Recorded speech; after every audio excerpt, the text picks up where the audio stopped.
Hey there, I'm estate planning attorney Paul Rabelais, and in this video I'm going to go against the grain a bit and talk about when people should not move their assets around in an attempt to qualify for long-term care Medicaid.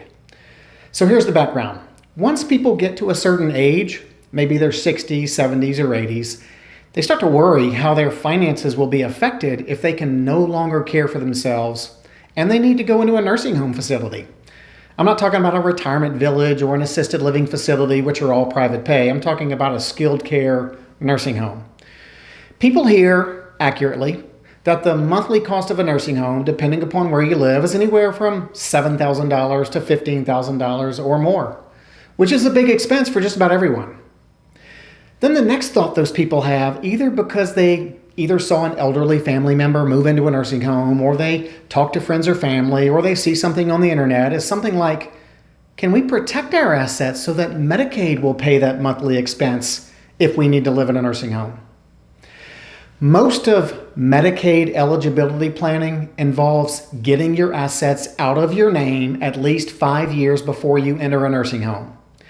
And most people who engage in Medicaid planning transfer their assets to a particular type of irrevocable trust, which states, among other things, that the principal or the trust assets can never be transferred directly from the trust back to the people who put their assets into the trust to protect them.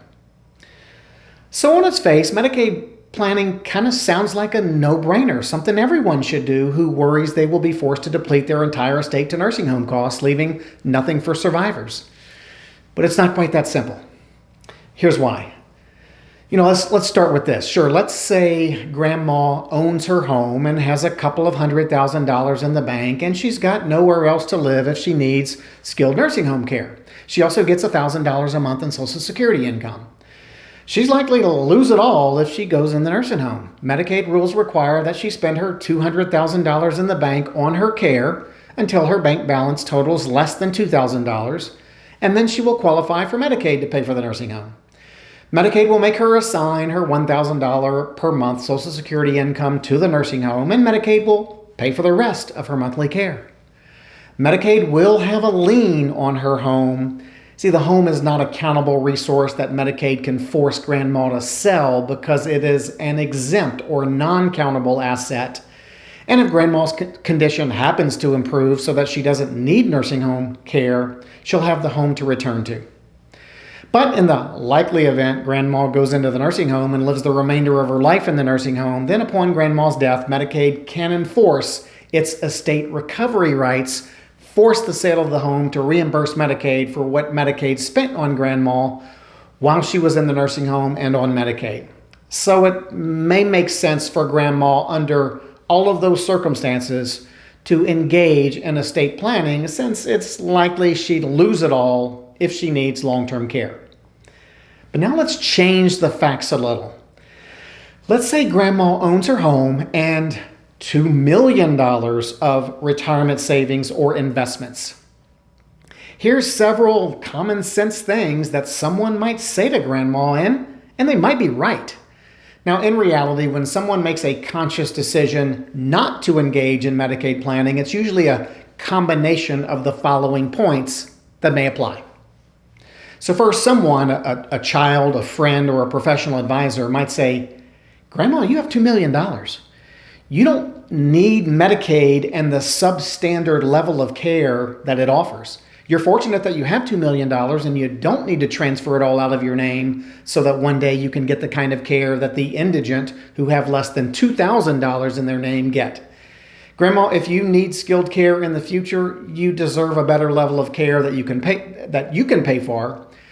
Whether that care is in your home or is in the facility of your choosing, not a Medicaid bed where the level of care is less than what you deserve. Or listen to this statement, which is often a Medicaid planning deal killer.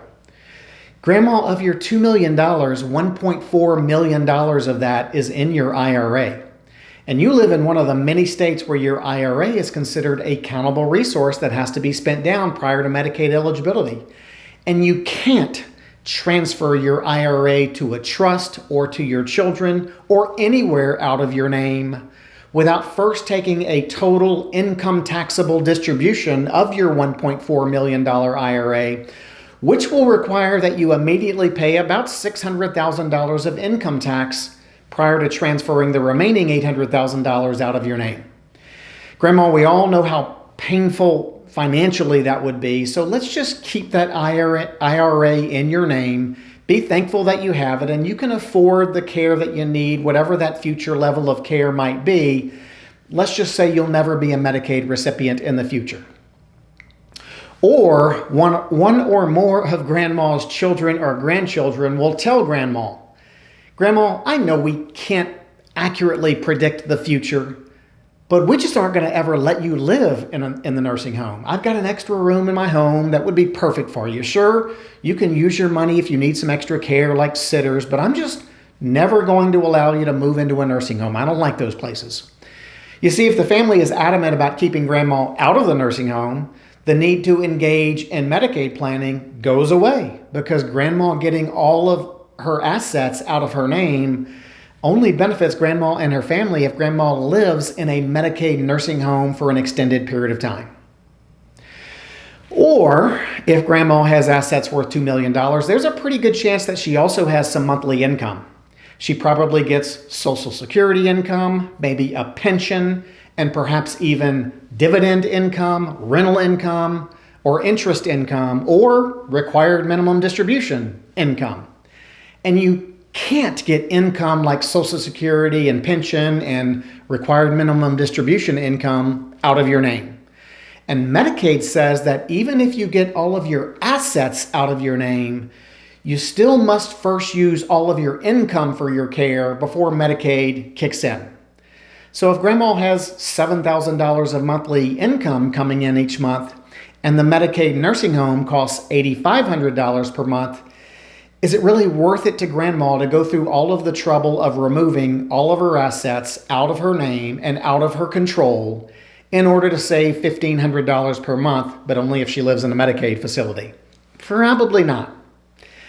And on top of all this, Grandma or her family may have an ethical or moral issue with taking advantage of a government program that is designed to give the destitute a place to live in their final months or years while they need 24-hour attention.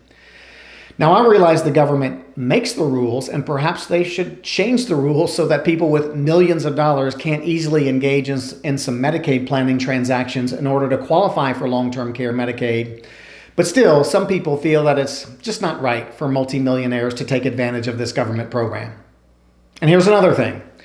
While it's relatively easy for an elderly person who has really never had assets to speak of qualify for Medicaid, the Medicaid application process can be quite the challenge when someone applies for Medicaid having done all of this legal planning and having moved millions of dollars of assets out of their name in the years leading up to a Medicaid application.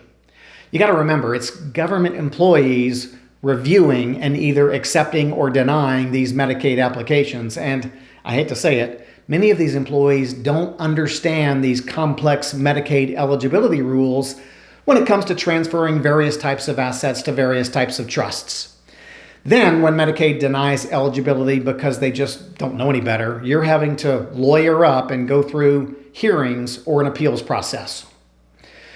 So while Medicaid planning has its place, there are thousands of lawyers out there preaching, move your home out of your name to avoid estate recovery. Move all your money into a particular type of irrevocable trust where you have no access to principal.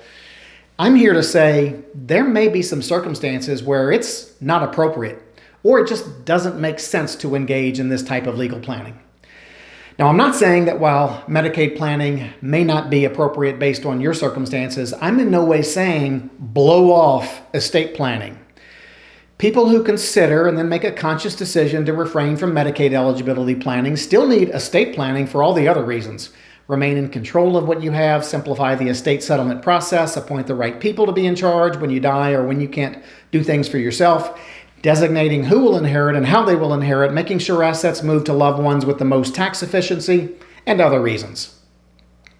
One of the motivating reasons for me making this video is just to make it easier for you to focus on the most important estate planning needs you have.